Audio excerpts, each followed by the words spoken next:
Good morning mga labs. Mga labs to.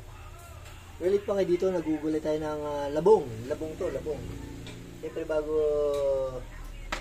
gawin natin ginagayat mo ng manipis to. Tapos pagkagayat ng manipis, pakukulaan mo sa tubig. Saka mo yan pag malambot na, nagalagas tubig, kanin mo ngayon yung pipigaan mo.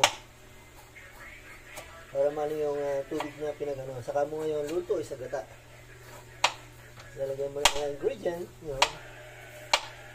Marunong ba kayo nito? Kumakain ba kayo nito mga labong?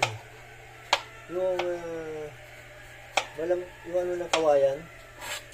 Diba yung kawayan?